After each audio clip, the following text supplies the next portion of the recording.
We're live, really? Okay. Hey, aloha, everyone. We are live and inspired today. Um, yeah, as you can tell by the title, I'm alone. And the thing is that don't go doing any rumors or speculations or anything. Chris and I, we're still cool. We're still together. We're still the gentleman cocktails. Problem is that for some reason, and I have no idea why, Google Hangouts is like being a real poos right now, or being a real bitch,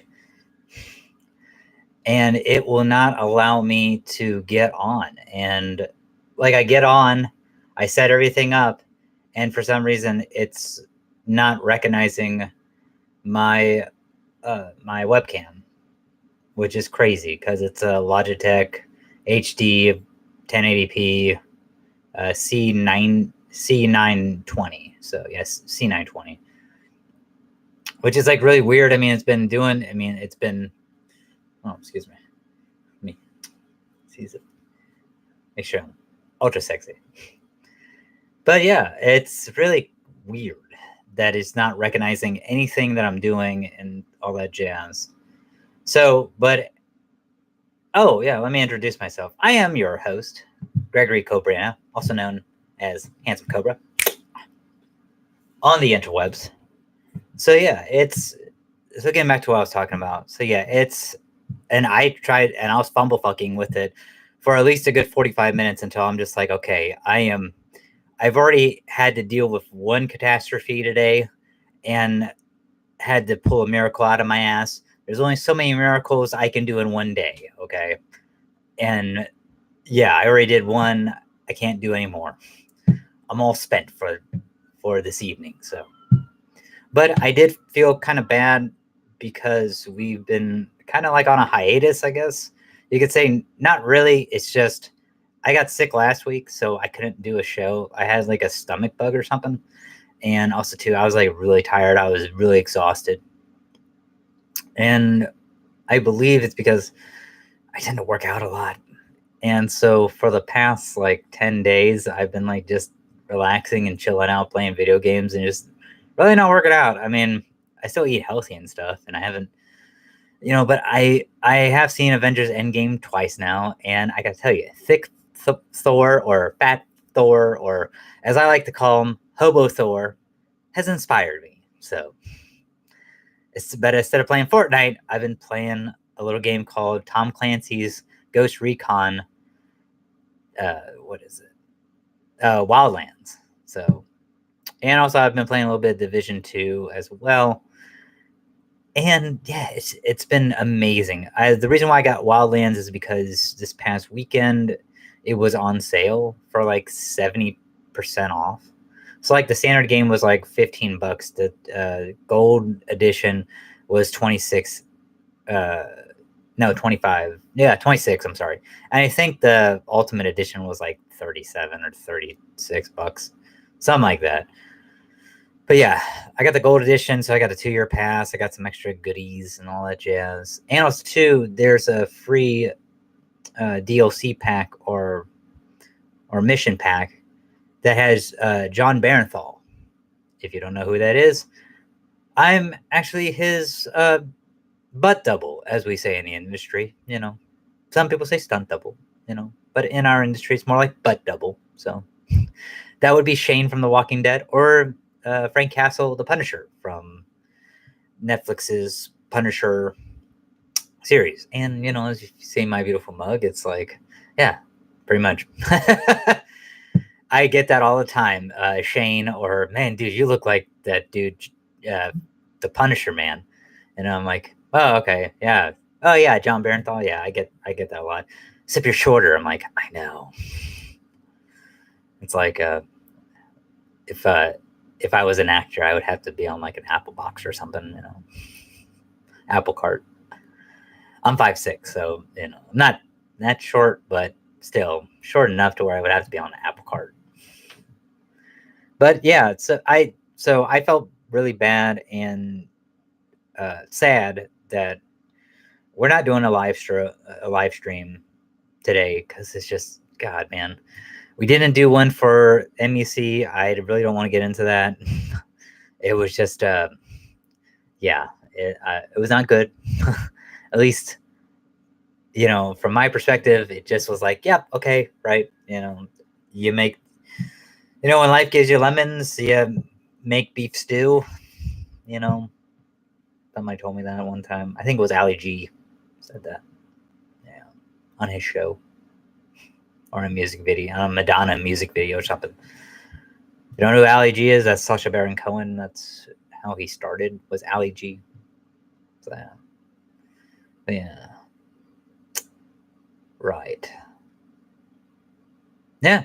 So. Yeah, yeah, and then so so the MEC Mountain Empire Comics didn't happen, and then we tried again, and then I got like I said, I got like some type of stomach virus or something, and I was like really tired and exhausted. And then today I was like, okay, cool, right on. We'll finally get one done. The next thing you know, fucking A, it doesn't happen, and I'm just like, man, this sucks. And also too, like right now, I'm actually on. I'm recording this, and it is a live stream. It is actually through. It's really weird because it's not through Google Hangouts. It's through, I guess, YouTube itself. But here's the thing: I don't know how to invite people, and I don't even know if I can invite people. And when it comes to technology, I'm pretty illiterate, at least when it comes like to the web stuff and all that jazz. So, and another thing too, I upgraded my computer again. So I actually got my brother and I, like I went through a very big haul, but this time already, and then there was what's called NVMe M2. It basically looks like a stick of RAM, and it's a hard drive, and it was 1 terabyte, and it was like 1 terabyte for I believe like $117, and then tax and everything. It basically came out to less than 130 for everything, and so we partitioned that as my main hard drive because of the simple fact, since it's actually screws into the motherboard, so it doesn't go anywhere. So you're not going to have any. It's not like because I have an SSD, and it's also an SSD as well. And if you don't know what SSD, it means solid state drive. So it's actually faster than any rotary drive, because an SSD basically looks like an oversized uh, SD card. So, or micro SD. Oh yeah, SD card. Yeah, basically, so it's a big chip. So, and those are a little bit more expensive, but they're twice as fast. This one is, I believe, 3 times as fast as my SSD. So, because I believe it reads 1800 writes, or no, it writes 1800, reads 2100. So it's pretty damn fast. And the reading is what you want. And basically, NVMe means non-volatile memory express. So just for people, if you're not too familiar with technology, when you turn off your computer, RAM is good because it's actually temporary memory. So when you turn off your computer, it takes all the temporary memory and basically caches it out, right? It gets rid of it after you're done. Well, in this case, with the non-volatile memory express, it actually saves that memory. So, and that way your stuff can boot up faster. It remembers certain things that you've done. So, I mean, it's all around really good in that respect. And so, and it's basically the fastest stuff on the market. Now and I said M2 because there's also, so there's Mic 2 and Bravo 2. Bravo 2 is more of the slower version, or not as, I don't want to say, let's say if we're going to compare apples to apples. It's like the M2 is the Blu-ray of its time, and the Bravo 2 is the HD of its time. So you have the M2 being the blue box and the Bravo 2 being the red box. And we all know who won that fucking war. I thought if I were to put money on it, it would have been Microsoft, not Sony, kicking the crap out of people. But when it came to it, I mean, Sony just has better foothold, better resources, and just better all around tech. So when it came to like Blu-rays and Ultra HD or HD stuff, and now they have like Ultra HD Blu-ray, or 4K Blu-ray, Ultra HD, whatever you want to call it. But yeah, that's the difference between M2 and Bravo 2 when it comes to NVMe. And yeah, and I believe it has to deal something with that, because even my load screen is different. Everything's a bit different. So yeah, it runs smoother, runs better, but the problem is that there's certain things that, like, I believe in, like with my camera and stuff, I believe that it's kind of, I don't know, it would make sense. I mean, I don't know, because basically it's like with computers, it's like cars. You have to troubleshoot shit, and you start with the smallest and you work. I mean, sometimes the troubleshooting could take 30 minutes. Sometimes they take like half a fucking day. It just all depends really on what it is. But you start with like the most basically common denominator, or the most common thing that wouldn't make sense. Why it's happening the way it's happening, and then be like, you check the motherboard. Okay, there's nothing wrong with the motherboard. You check the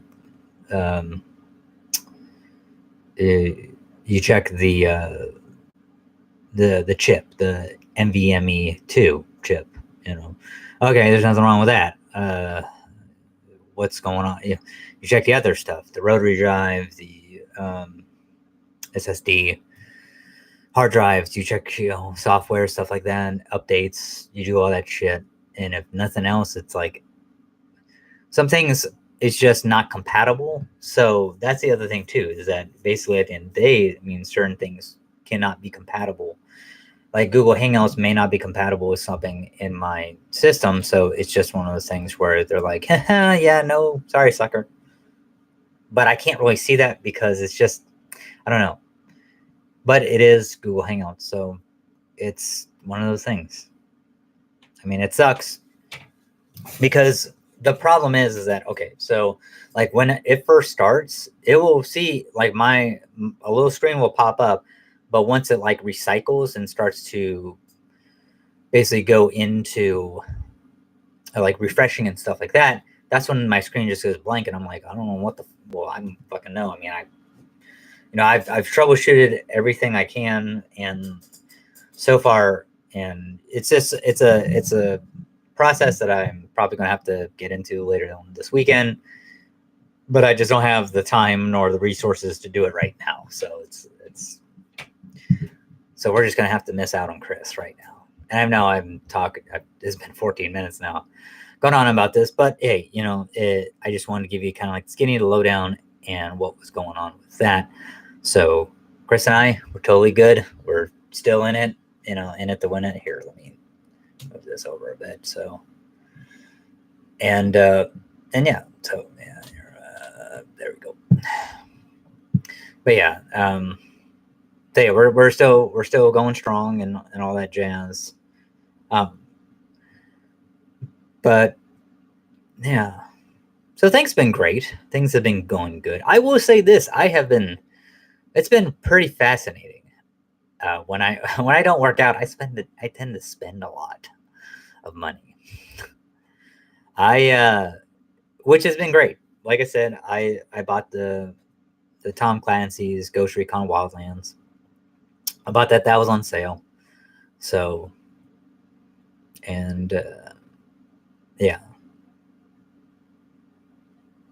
Yeah, because I got it for 20. Yeah, that's right, 24 and 36. Yeah, so I got the gold. Yeah, yeah, I got that. I got that for $24, and then they also had like there's two DLC packs with it, Narco Road and I think Ghost War, and those were like half off because they're originally $15, but they were like 7.49. So I picked them both up. And then what else? I picked up the action figure Drift from Fortnite. The big tall one, I think that one was like $25. It's McFarlane Toys. He looks so cool. I like that. I don't really play Fortnite, but I like Drift. I like him because he has like the Kabuki mask, and that's really cool. So I got that. I also got uh, Batgirl Arkham Knight statue from Dwayne's World. This past weekend, I went over there, picked that up, and it's like I think there's only been 1,500 made. So pick that up. That was a little chunk of change. I love it. I I also got what was it? Arkham Knight, the season pass for PS4. I haven't really played that yet. Uh, Not that much. I mean, I haven't even started. Yeah, I haven't even started the main campaign. I have it for Xbox One, but I I rarely play my Xbox One anymore. It's kind of sad. It's like Xbox One is actually when it comes to performance wise, it's actually the better system. Even just original Xbox One compared to PS4, Xbox One is the better system. But I got like a 4 terabyte hard drive recently. I think like last month or a month or 2 months ago. Can't remember. But yeah, so I got to fill that baby up. So I uh, I bought Batman Arkham Knight on the PS4. I also got Return to Arkham on the PS4 as well. So I have Arkham Asylum and Arkham City. Arkham City is my favorite because the graphics, and also too, you have the Arkham episodes. So you have like Catwoman, the Nightwing, Harley Quinn, Batgirl, the Robin, Red Hood as well. Yeah, so you have all those episodes, and I like those. And then you have like the Villains Most Wanted in Arkham Knight as well. So like to me, Arkham Knight is I would say that Arkham Knight's the more superior game to Arkham City, but Arkham City I love playing but more because you don't have this. I mean, I love the Batmobile, but the Batmobile is a fucking. I mean, they force you to use that damn thing, and I hate it. I fucking hate it. That's like the one thing I hate uh, about Arkham Knight is that they force you to use that damn Batmobile. And there's like some stages, like there was a stage where I could not beat unless I couldn't do anything unless I fucking beat the stage with the stupid Batmobile. And I don't really care for it. I like Arkham City because it's open world, but it's confined to where you can just go around the city, do stuff, and then once you beat the game, you can actually uh, free roam with like either Batman or Catwoman and stuff like that. So, and that's like if you after you beat the main story. So, and I love playing as Catwoman. Catwoman is my favorite, especially like in Arkham City. They have the long Halloween costume of hers, which I fucking love, man. It looks so good, especially on the PS4, like the Return to Arkham. I because I own Arkham City on Xbox 360 and Arkham Asylum Game of the Year on Xbox 360 as well, and I can fucking tell the difference. Um, the Return to Arkham is much more superior in graphics, not by a lot, because I mean the game is just beautiful. I mean, Rocksteady knows how to make games, especially graphics wise. But yeah, it's a bit you can tell there's more detail. You can tell it's better graphics. But yeah, so what else? I got some new shoes. Yeah, I had to get. I got new walking shoes. Let me tell you something. I love my new. I have Asics. I bought new running shoes and walking shoes, but my walking shoes are Asics. They could double for running shoes. I mean, they probably are running shoes. I just call them walking shoes because, like, these are ones that I mean, it feels like I'm walking on air or fucking clouds. This is how great these shoes feel. I mean, and they're like black and white. They're they call them Amplify Foam is what it's called. Oh my gosh, it is. It is like one of the best pairs of shoes I've ever fucking owned, and it was only $75 for the pair. So, shout out to Rack Room Shoes and the John City Mall. Really great store. Love that place. But yeah, oh, I got them on right now. I mean, usually I have on my house shoes, right? But no, I got man, they just feel so good. Yeah, they're better than my boots. Oh my gosh, they're so great. Mm. And I got new running shoes. My old ones are getting pretty tattered, so pretty beat up. I've had this for like a year. Like the best running shoes I've ever had were Mizuno's, and those are pretty pricey. Like Mizuno's are like usually $200 for like a really good pair of them. If you can find them on clearance or on sale for like 150, $100, that's a fucking steal. But yeah, Mizuno's they're really good. When I was in the military, I loved having a pair just for running because it just like, oh, man, it is. Yeah, when you're beating that fucking concrete and running, it's just good God, man. You gotta protect your feet. You got to. So yeah, Mizuno's. But yeah, my second favorite are Asics because those are literally made for running as well, but they're not like so. Basically, Mizuno's is actually like top tier, like platinum. Asus or Asics, Asus, Asics would be like gold status. So yeah, and like I said before, man, the ones I got on right now, oh my god, man, so walking on air, baby, walking on air. My god, it feels so good. But yeah. But yeah, there's a couple of topics that I want to actually get into. So, but what else, man? I know. Oh yeah, I actually have been. So I picked up a couple of comic books. I've read a few. And speaking of Catwoman, like I have read the new uh, Joelle Jones Catwoman, and this is the Catwoman after issue 50 of Batman, the wedding issue, quote unquote. And I gotta tell you, Joelle Jones, her Catwoman is fucking phenomenal. I have read all 11 of them so far, and my God, it is so good. And I have, like, I would say half of the. Oh no, I'm sorry.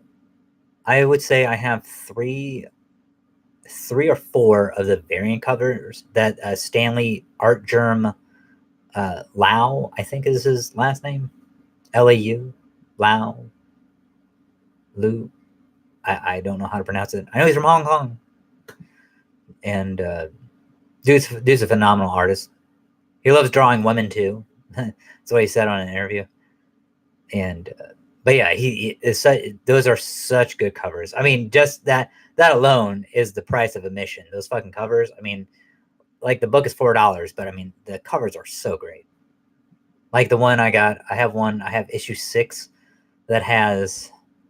Uh, he did it, and it has Catwoman kicking the crap out of Santa Claus, and she has Santa's hat on her head, and I think, and I can't remember. She has like something in her hand, and she's like, like that, and you see like Santa Claus on the bottom, just like beat all this shit. It's so funny. It's a great cover. But yeah, that's Catwoman issue 6. And then the first issue is really great. Like issue 11 that I got, what was it, last week? Oh, it's so fucking phenomenal. It's a great cover. Oh, and then also too, so that has been, and actually just give you a little skinny. So she actually is in this, basically I would say probably like very SoCal, New Mexico, Nevada esque uh, desert place called Villa Hermosa, and very hot. And the reason why, and you're kind of thinking, okay, she totally left Gotham for Villa Hermosa. I don't, or Villa Hermosa. What the hell? And then later on, you find out, spoilers, that actually her sister is actually there, and her sister is actually kind of comatose in an actual, I don't want to say mental hospital. Well, yeah, it is mental hospital, or like a place for the not elderly, but not even special needs. But yeah, I would say hospital. She's in hospital, and she's because she's comatose. Like basically, she's like, have you ever seen the movie Awakenings? Robert De Niro's character before he becomes awakened, if you will. Yeah, he's just kind of like, just like, yeah, just out of it, zoned out. That's how her sister is. Her sister wakes up like once, and it's very cool because her sister, Magdalena, I think is her name, or Magdalene. It's really cool. And like I said, Joelle Jones. Now she does most of. I think she did all of the first volume, Copycats, because I actually have the first volume, volume one, in trade paperback, and I actually got that from Mountain Empire Comics when we were there at Free Comic Book Day. So yeah, I picked that up. They had a deal going on of trade paperbacks, so I picked that one up. They had it there, and yeah, and fuck, it was just so good. I just ran through it, man, and it was just great. It's a great book. And Joelle Jones, I believe she does Lady Killers or Lady Killer. She did that book. That's a indie, I believe, for Image, if I'm not mistaken. But yeah, her art and just her writing is very captivating and majestic, and like the way that she draws Catwoman when she's drawing her, it's like it's very lifelike, very realistic, and it grabs you. It's like very three dimensional, like it comes off the fucking page, and it's very captivating and mesmerizing. So yeah, I highly implore people to, if you want to take a chance on a book, Catwoman. If you can't get the first 6 issues, not a problem. Copycats is the first 6. It's up to 11 right now. The next volume probably won't be out for another 3 months. So, or you could just get them digitally as well if you can't find it at your local comic book store. But yeah, I do hope the series goes on a while.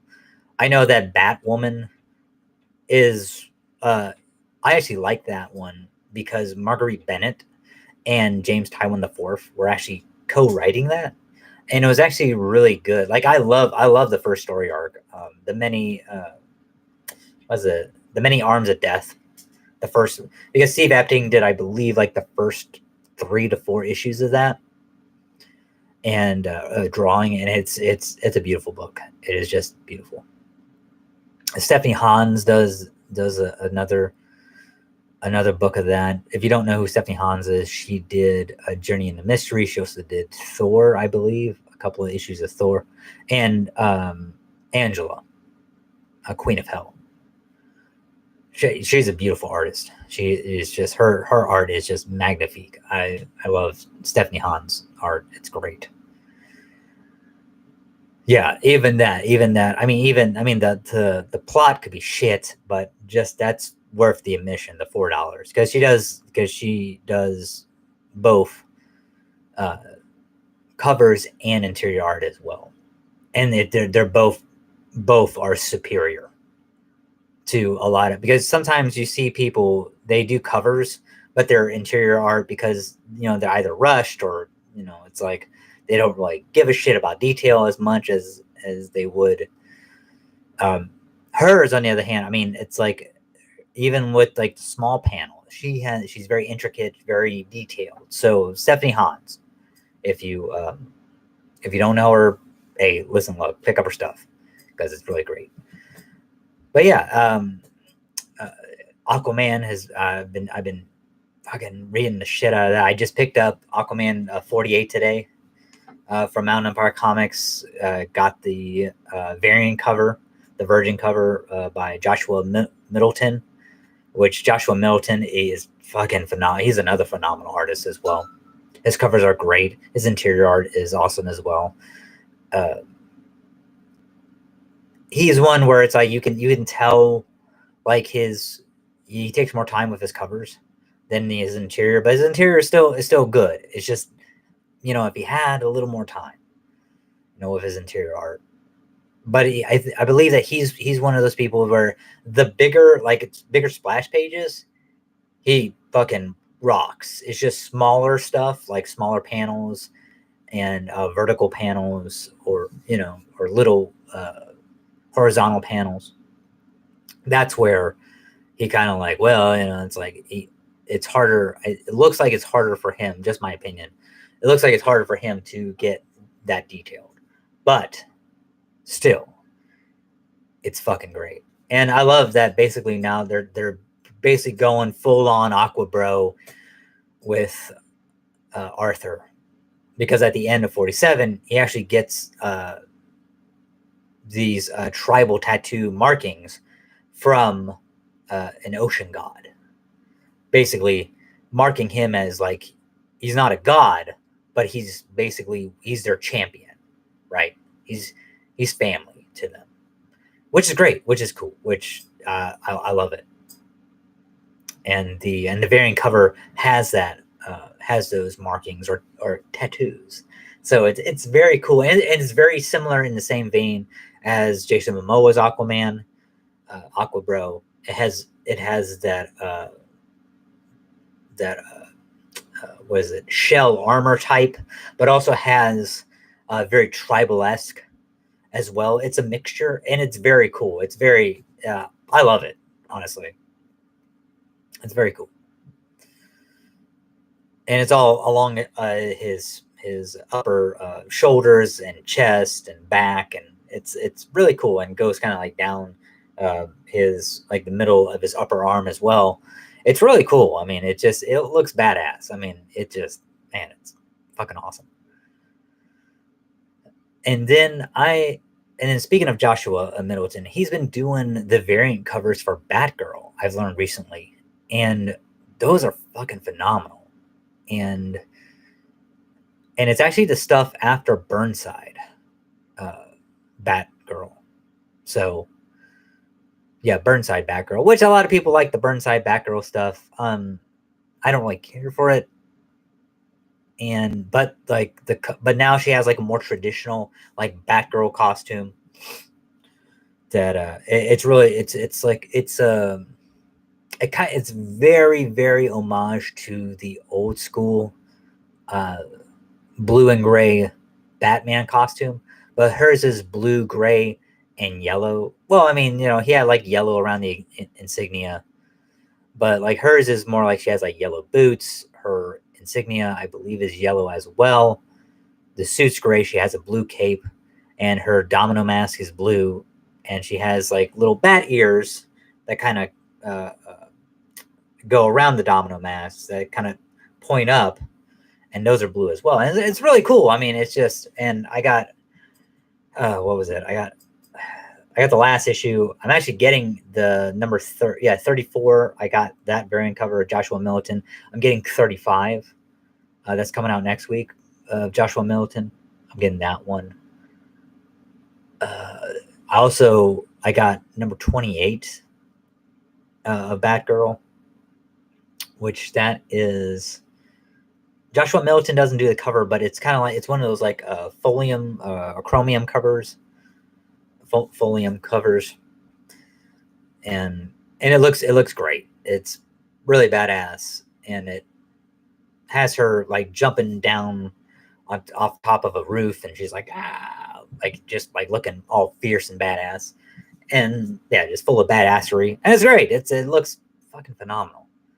But yeah, and the interior, and actually the interior art's not that bad in Batgirl as well. I mean, it's like, I mean, I've been buying these for the damn covers, and I look inside, I'm like, yeah, it's pretty cool. What else? Other comic books I picked up. I actually picked up Becky Coolin. I hope I said that right. Coolin. Yeah, it's like Cloonan. Clolin. Yeah, Clulin. I don't know. Becky Clulin. But I picked up her and Steve Dillon's Punisher. I picked up, I believe I picked up issue 2, 3, and 4. And Steve Dillon did all the way up to 5, like issue 1 through 5, until I believe, yeah, because I believe he died, if I'm not mistaken. Steve Dillon. Let me just double check that, because I was having a conversation with somebody.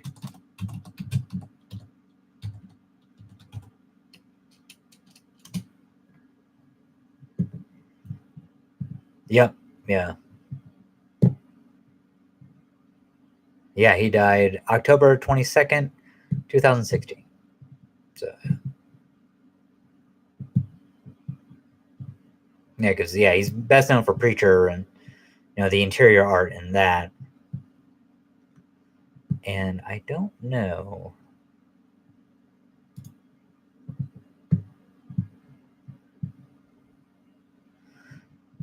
See, I was having a conversation with a person about the Preacher. I'm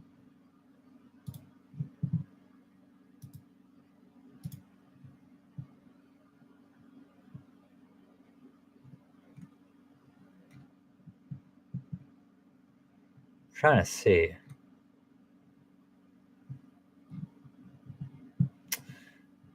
Yeah, I want to say.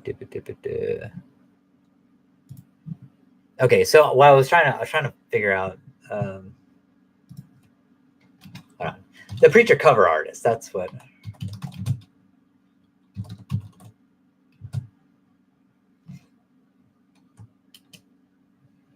I'm gonna look at it real quick. Glenn Fabry. That's who it is. Yeah.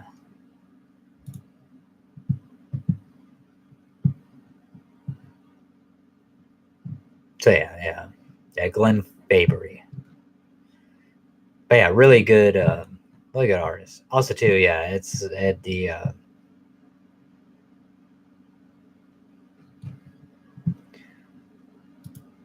But yeah, so Steve Dillon art. His art has been hit and miss with me. It's like I heard somebody say one time that he makes ugly beautiful. So and some of his art is pretty ugly. It just really is. But it kind of fits the tone.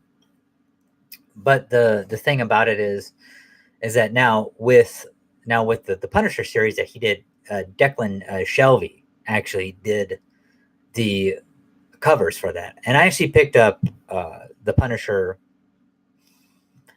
that he did. I actually picked up number 3 first because I love that cover, and I knew it was Declan Shelby. I thought it was because I recognized the art, but I wasn't too certain until I flipped in and saw the cover artist. I'm like, okay, yeah, it is Declan Shelby. But yeah, Declan Shelby, he is a phenomenal artist. He did Moon Knight. He his run, I think it was volume 2 of the Mr. Knight stuff. So good. I love Greg Smallwood. He's another phenomenal artist as well. But yeah, very kind of similar, very indie, and I would say a little similar to Steve Dillon, but not. But the way he draws faces, they're much better. It's just I just don't like Steve Dillon's faces. He draws them very draws them the same. There's not a lot of individuality with a lot of them, or at least over the years, his art. God rest his soul. I'm not trying to talk bad about ill about the dead, but it's just one of those things where a lot of his stuff was very similar in his later years. I mean, so it was just it's just not really my cup of tea. But hey, and that's one of those things that playing Ghost Recon Wildlands and basically that new operation, that new free DLC, because you don't have to buy the Narco Road or the Ghost War to get that update that has John Barenthal in it. It's called Operation. What is it? Operation Oracle. I was about to say it's like what Batgirl used to be. Yeah, Oracle. It's called Operation Oracle. And the thing is that John Barenthal plays a Commander Walker. I think it's Cole Walker. And the thing is that he's fourth generation U.S. Army, and he is a ghost as well. Like you're a ghost, and a ghost basically is the best of the best. Special forces, Delta Force. Just and he's you're just like the badass of the U.S. Army. Creme de la creme, if you will. And basically, it's set in Bolivia. And then the new one, which is going to have him in it as well, Tom Clancy's Ghost Recon Breakout, that comes out October, I believe, 14th, if I'm not mistaken. It's going to have him in it as well. But the thing is that he, in the new one, Breakout, he's actually a former ghost, because he actually turns... Because he's like, I've had enough of the bullshit. I've had enough with politics, and especially American politics. So fuck y'all. I'm going to start my own fucking privatized security ops and shit. And basically, he creates the Wolves. And they are actually in a fictitious country doing private security for them, which is called Aurora, I believe, is the fictitious country. And you have to go in there and basically take him out, because he's turned villain. So supposedly, it's like it all depends on who you ask, right? You know what I'm saying? Who's a real villain or not? But yeah, so, and that's what's pretty cool. And they have the Wolves collector's edition, which is like $200, and it has a statue that comes with it of John Barenthal, Commander Cole Walker, and it looks so badass. My God, I mean, I'm like, Jesus, he looks like the Punisher in that. It's just badass. He has like this fucking hand cannon, just like pointing out. He has like this fucking mask on.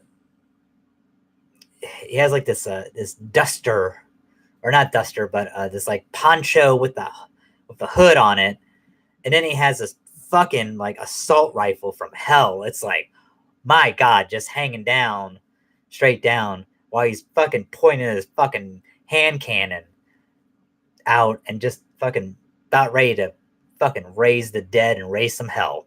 It's like, man, it just looks so badass. So I may have to put money down and get that. But the only way that you can get it, since I work at GameStop, we can't order it, apparently. The only way you can get it, I believe, is off the Ubisoft website. So, fuck. So I'm gonna have to get it. I'm not gonna be able to get a discount for that, which sucks, but it's okay. But yeah, oh man. So yeah, that playing that game, because I actually played Operation Oracle. You are teamed up with him for a little bit of the operation. It's not a big operation, but you see the genesis of Colonel Walker or Commander Walker, and yeah, it's really cool. I think it's badass. So, and yeah, so that kind of inspired me to pick up those Punisher comic books. I'm like, yeah, it's like because John Barenthal's Punisher, played the Punisher for 2 seasons, so and they were only $2 a piece, so it's like, well, fuck it, And I love the covers of all 3 of them, so 2, 3, and 4. So. No, unfortunately, they didn't have 1 or 5, so I couldn't get all of them. But that's cool. It's fine. I'll find them somewhere.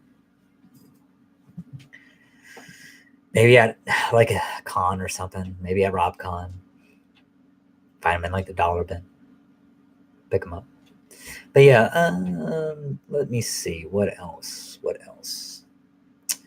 So yeah, that's pretty much what I know I've been going on for like 45 minutes, like talking about me. It's all about me. It's all about me.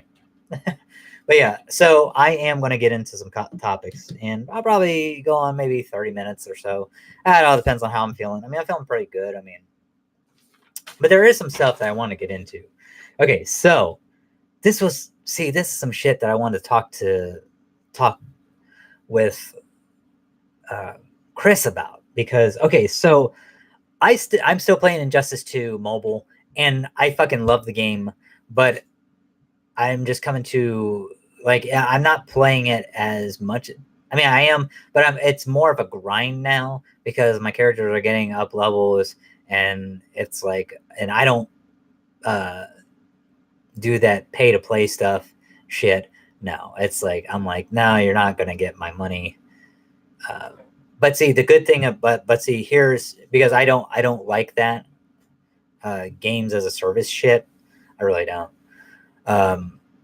Or no, I'm sorry, not games as a service. That I mean, I do like that. What is it, like microtransactions and stuff like that? That's what I'm talking about. That type of stuff, and that's what I want to get into a little bit too. I may do a separate video on that since, yeah, I'll save the is microtransactions good or bad? Personal opinion, I think they're good in a sense, but I also think, I think they're bad in a way as well. So I mean, I think they're good in the way of, just real quick, that if you don't want to grind, like let's say for instance you're playing a game like the Division 2, prime example, the Division 2, and you don't want to wait till like you're level 30 to get a certain item, right? You want to get that motherfucker now, and you're like, okay, now maybe you can't use it until level 30, maybe you can't use it, maybe you still have to wait, but you have it in your inventory and it ain't going any fucking where, and you don't have to do some ridiculousness to get it. You just pay fucking $10 and bada bing bada boom, it's in your inventory waiting for you. That I think is really cool.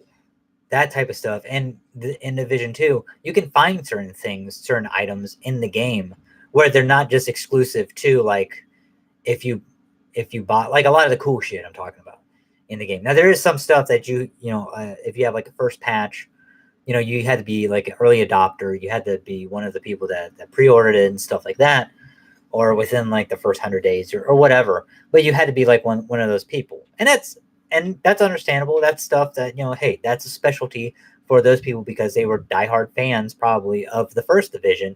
And they're like, fuck yeah, I'm getting it. Ubisoft, okay, Canada, because Ubisoft's Canadian. But yeah, I can totally understand that. But just regular shit that you would get in the game normally, I'm like, okay, yeah, if you want to get it now, then great, cool. Right on. You don't want to go through like a side mission or just a general mission, just a generalized mission. You want to pass all that bullshit. Great. So long it's stuff that's in the fucking game that you can get in the game on your own without having to fucking grind for it. I mean, like, literally play like 1,000 hours of this damn game just to get this thing. That's fucking retarded and stupid. And I'm not saying that a person is stupid or retarded for doing that. I'm like, you have more fucking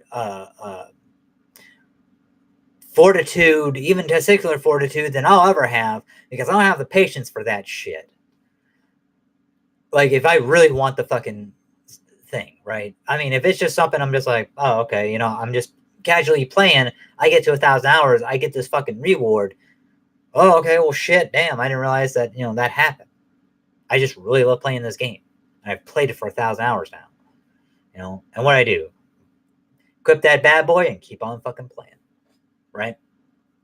But yeah, but if it's a certain item that you can get, a gun, a skin, whatever that you can get in the game, just normally, then okay, great. Hey, listen, look, then I'm all for it. Hey, you want to pay $5, $10 if they have a sale going on, where you get like a certain costume or gear or whatever, right? So, and the thing with Ghost Recon Wildlands, that has been out for 2 fucking years now, or over 2 years now. And the thing is that they, like I just said, they did that update with that new mission, Operation Oracle, with John Barenthal. And this is supposed to be like a predecessor to the new game coming out, so you familiarize yourself with the character of Commander or Colonel Cole Walker. So when what is it, Ghost Recon Breakout comes out later this, in the fourth quarter of this year. So I think that's really good. I mean, it gives you an incentive to get the game, the sequel, right? And also too, doing that as that. I mean, especially like games like World of Warcraft, fucking Evercrack, Diablo, 2, 3. I mean, they've been doing that shit for fucking years, man. It's called expansion packs. DLC has been around. It would just be a separate entity that you would have to fucking buy and then just add on to the game later on. This, where they're doing games as a service. Excuse me, my phone went off. Where they're doing games as a service now, or games as a service, basically they're like, hey, listen, look, why are we going to keep on pumping out game after game after game after game? Especially with stuff being as buggy as shit, like Fallout 76 or Anthem, or shit with microtransactions in them, like your Assassin's Creed Odyssey, like Borderlands 3 now, Star Wars Battlefront 2, like really pissing off your consumers, right? Your customers.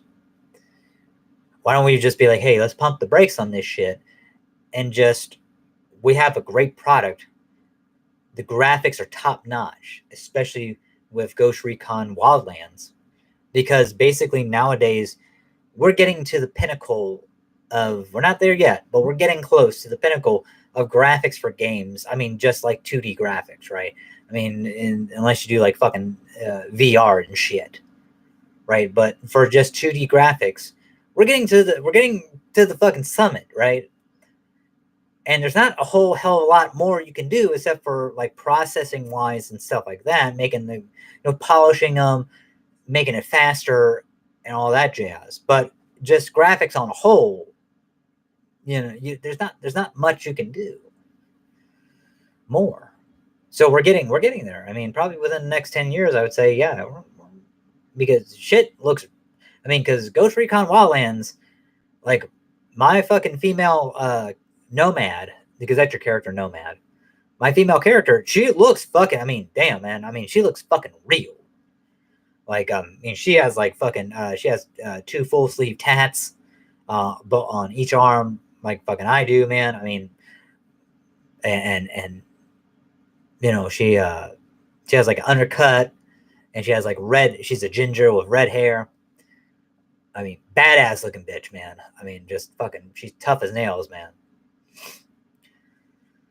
And so yeah, like if I were saying, she looks, I would say in the vein of like Ruby Rose, if you know that actress, Batwoman, plays Kate Kane or Catherine Kane, and she's actually coming out. Batwoman's actually coming out with a series 1 on the CW now, starring Ruby Rose. So yeah, I mean, she basically, like, my character looks like her, in that vein, like the face, the hair, stuff like that. So, except Ruby Rose doesn't have an undercut, but But her hair on top is slicked back. My character Nomad, her hair on top is slicked back, and she has tattoos, and Ruby Rose has tattoos as well. So yeah, I mean, so yeah, it's kind of like that's basically my character.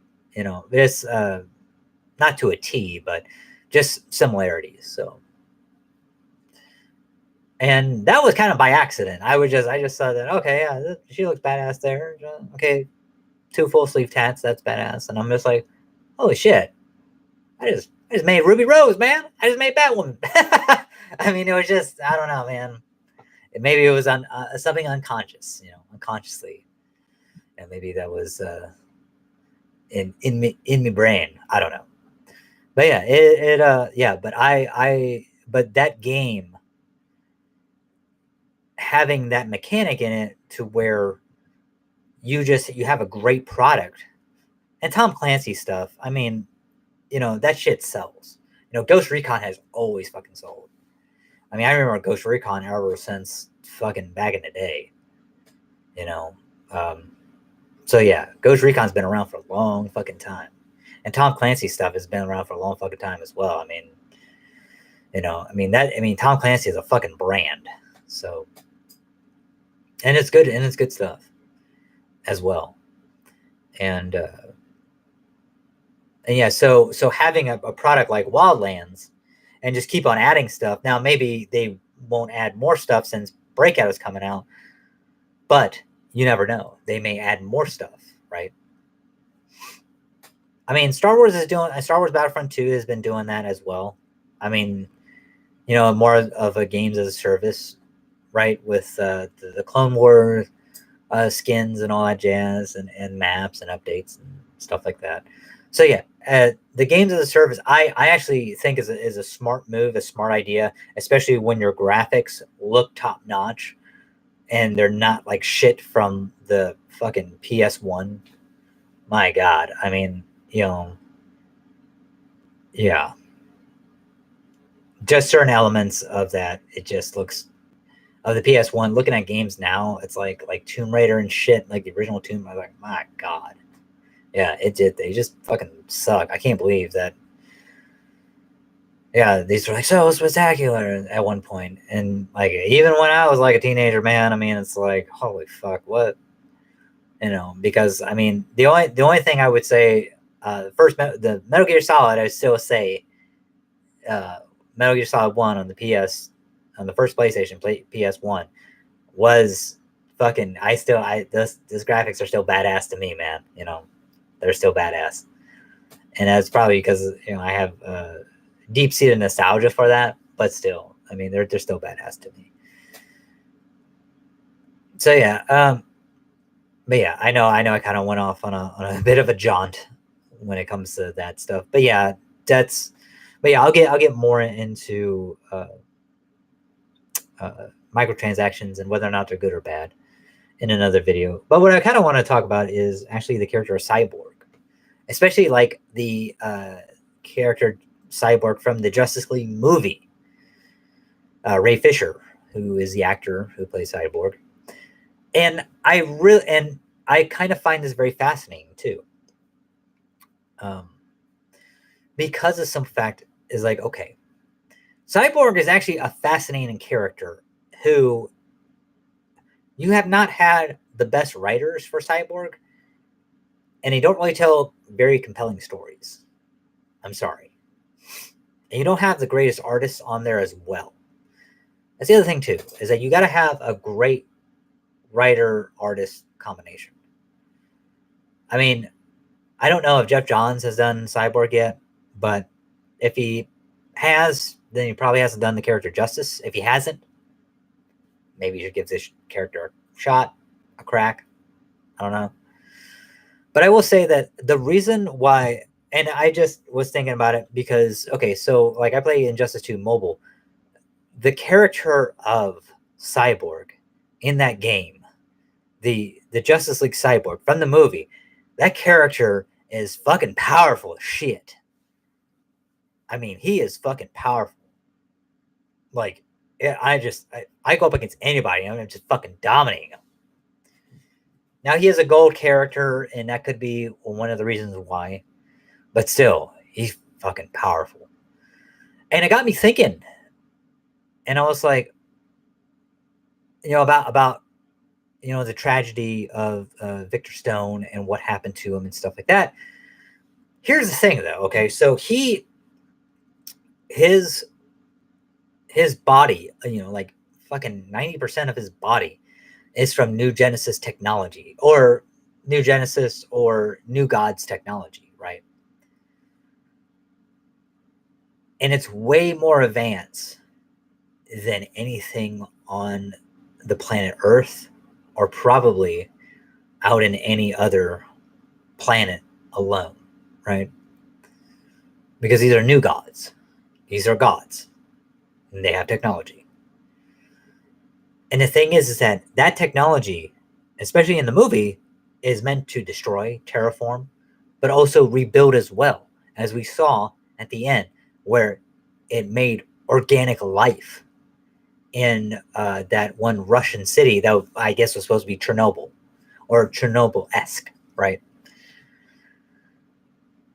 And the thing was, and it got me thinking. I'm like, okay, listen, look, because they did this in one of the comic books, and I actually have this comic book of Cyborg. I believe it was Cyborg number 6, and I want to say it was the guy's last name Walker, who actually wrote the comic. I can't remember his first name, but he, in that comic book, you see Cyborg turn his body into a human body, and it's kind of crazy to think about that a little bit.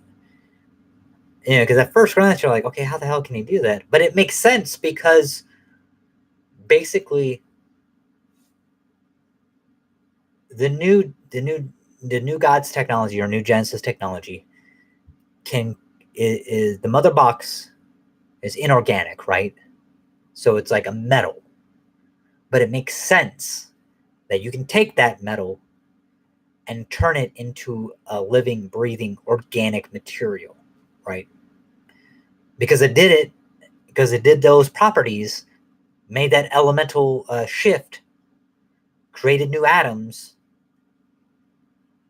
for Chernobyl-esque Russia in Justice League, the movie, right? Zack Snyder's Justice League, with the help of Joss Whedon shepherding it.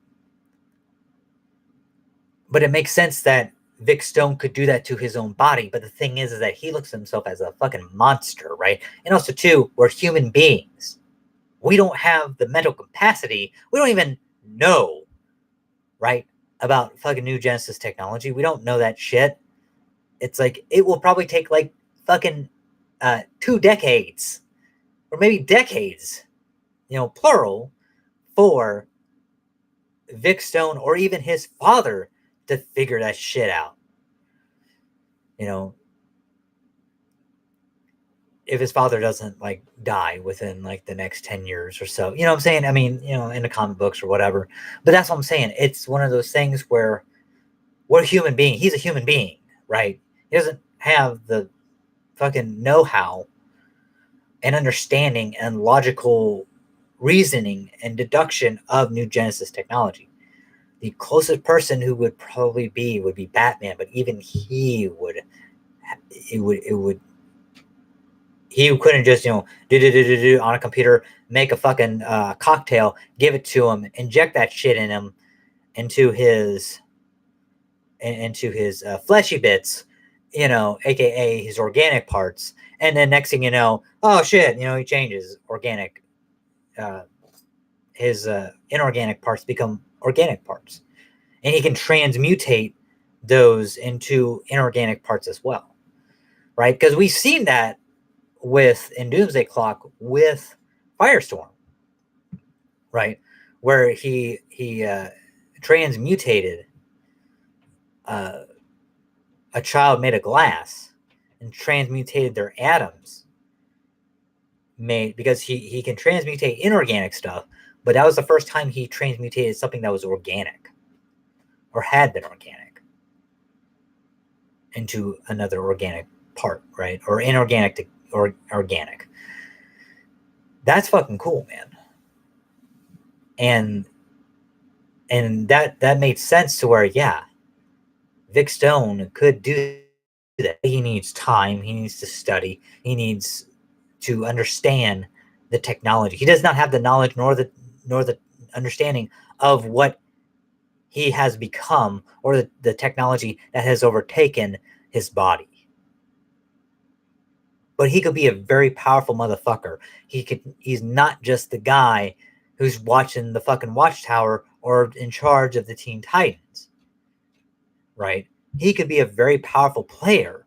The problem is he doesn't know how powerful he is, or he can be, the potential that he can be. And that's why you need a fucking great writer to be like, no, this guy has New Gods technology. This guy is basically a demigod. And we are not viewing him as such. This guy is fucking indestructible, unstoppable, impenetrable. But you have him, and the thing is, he's a moral person, right? Like Vic Stone is. He's a very moral person, and he's good-hearted. So yeah, I mean, he could be a very powerful character in the DC universe, especially in the DCEU. But you gotta have a great writer. You gotta have a person who actually gives a shit, who actually has a passion for Vic Stone, and who understands the mother box technology and stuff like that, or basically retcons it to where it's like, well, or not really retcons it, but just, peppers in. Listen, look, well, we don't really know. There hasn't been a lot of study about New Gods technology, right? About mother boxes and shit, other than that it can fucking terraform and destroy and recreate, right? New life, bioorganic life forms and shit, right? Organic life forms.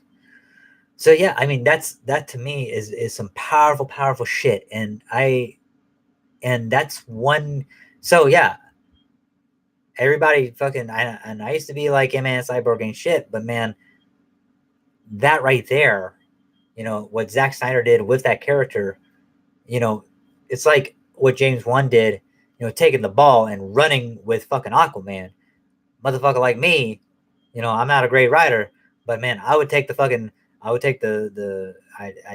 fucking Vic Stone could just, lateral that shit to me, the football, and I'd be like Emmitt Smith on that shit, just boo, boo, boo, boo, boo, boo, boo.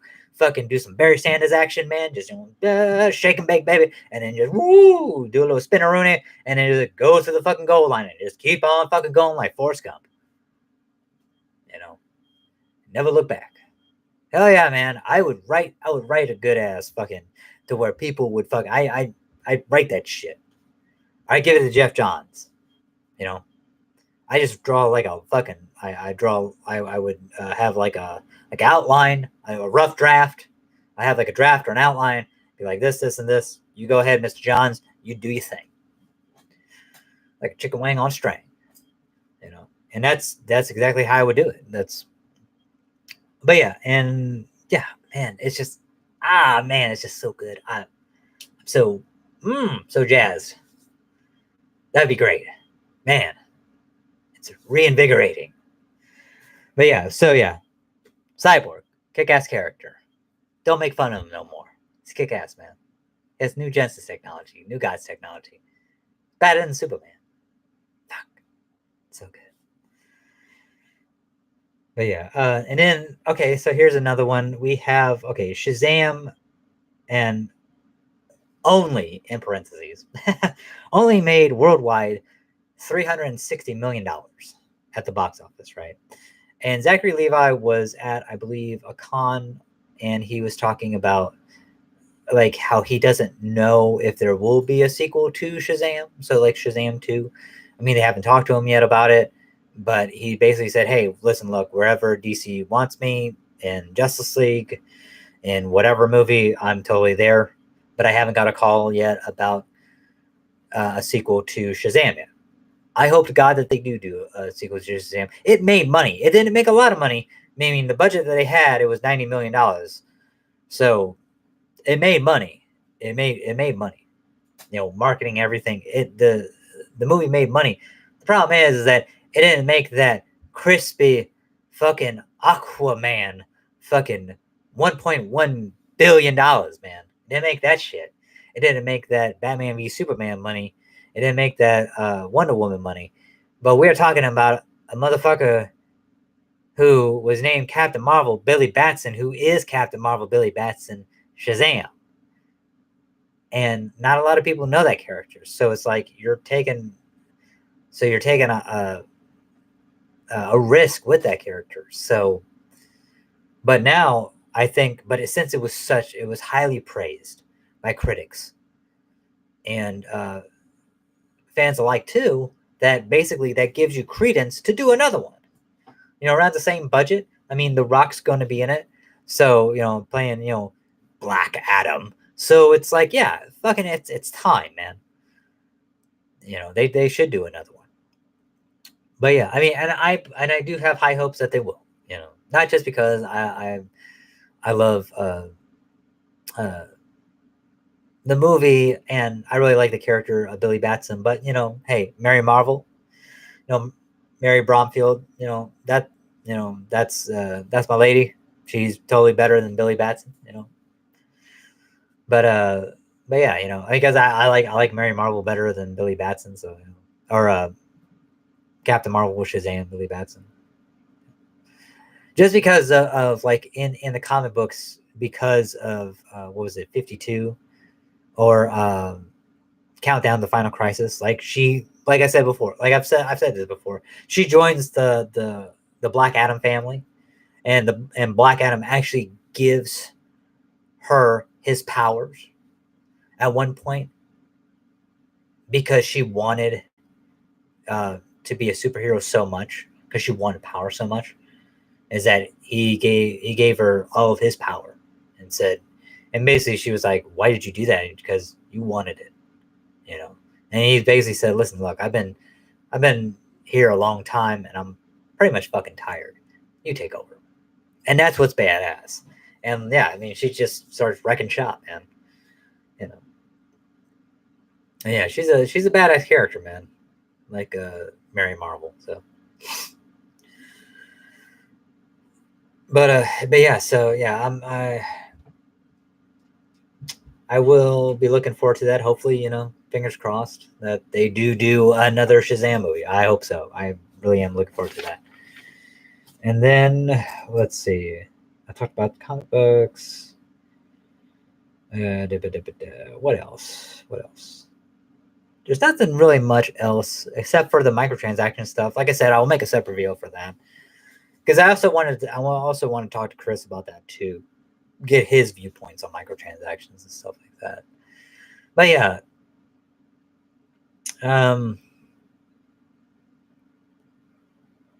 oh yeah, I will say this, man.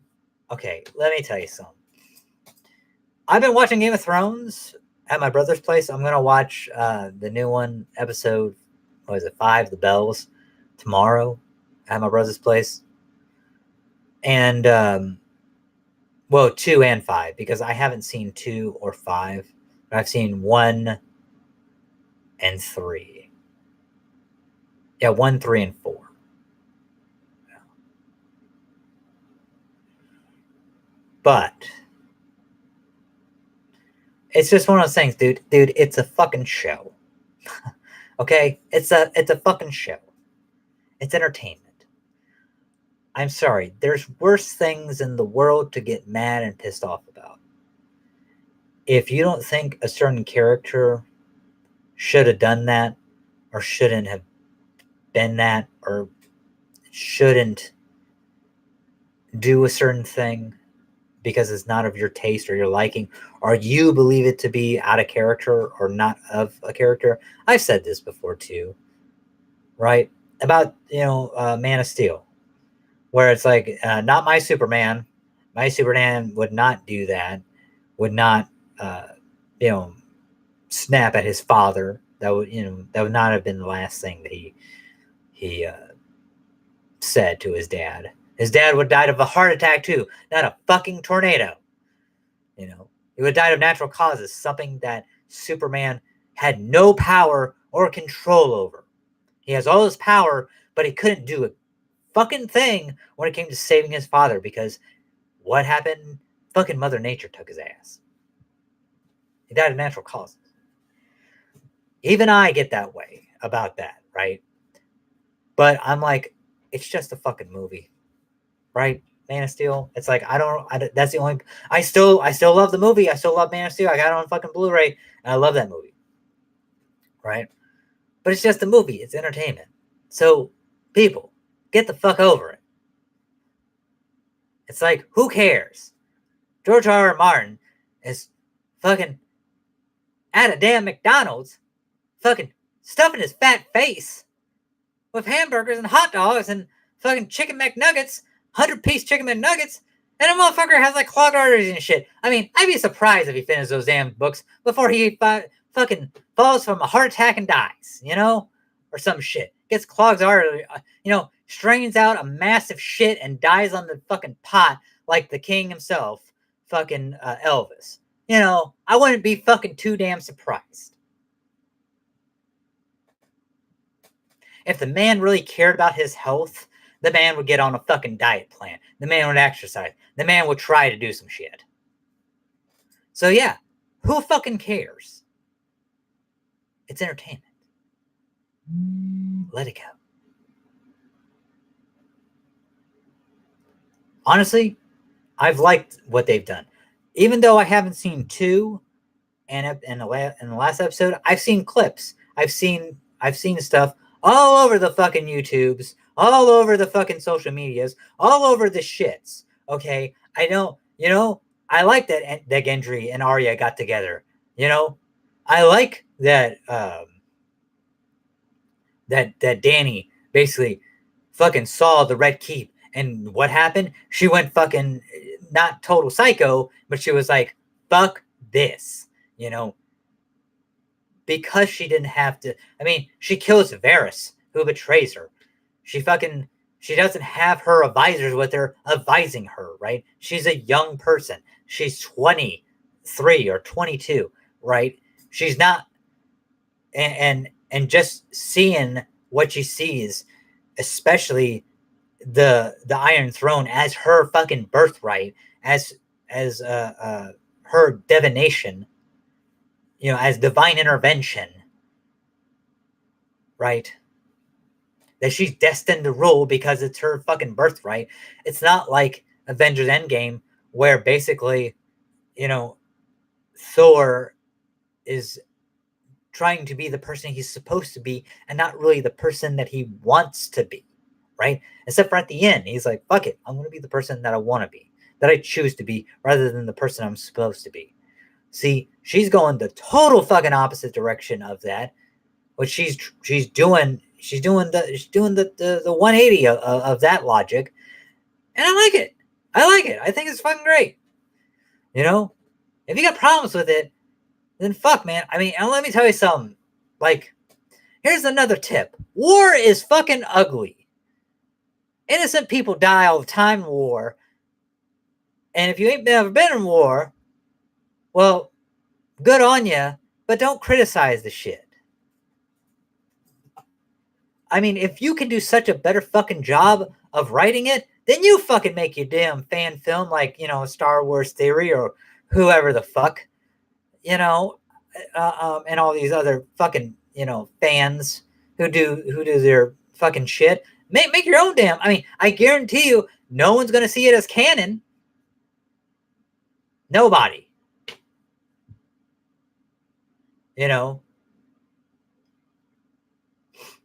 You're gonna be making it just to make it. But it's not going to be as good. It's not going to be as fucking. Dialogue's not going to be great. It's gonna suck ass probably, because you want to know why? Because DB Wise and David Benioff are fucking professionals. This may be their first show that they've done, but motherfucker, this ain't their first damn rodeo, right? They know people.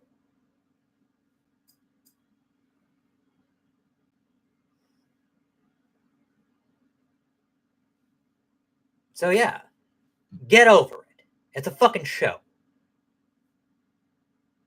I hope to God that fucking Jon Snow dies I hope to God that fucking Bran Stark sits on the Iron Throne. I hope that Dany fucking, like sits on the Iron Throne, but then fucking goes, fucking insane and kills herself or whatever the fuck. I don't care. So long it's compelling as fuck, I don't give a shit. So long it's good. Right? I would love to see Brianna Tarth have Jaime's baby.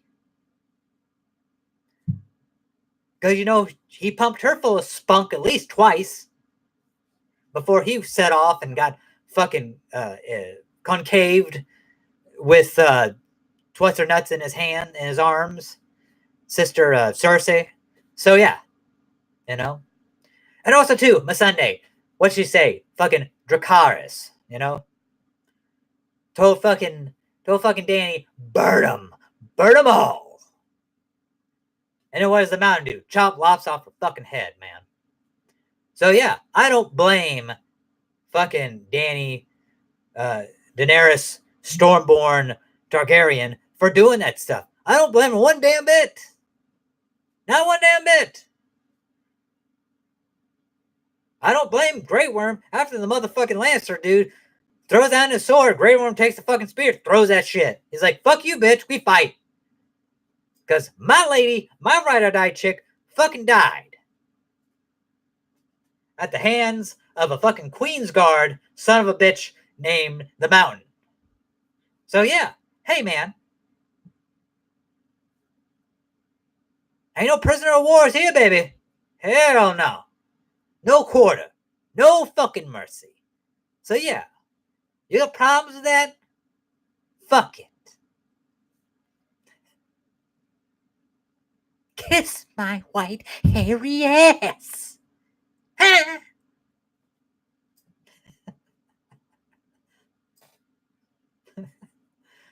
But yeah, so that was my little rant. I can't wait till the last one. Oh my god, it's gonna be so good. Okay, all right. So yeah, that was it. That was my little button. But yeah. But hey, thank you so much everyone for watching this. I hope to God I can try to figure what the hell's going on with the YouTubes. But yeah, because I honestly I don't mind doing the solo stuff, but I like having another person. So pray for us that we figure out the YouTubes. And with that, thank you so much, everyone. Please like and subscribe to the channel, Handsome Cobra. And with that, love to all, God bless, and as always, aloha, babies. All right, see ya.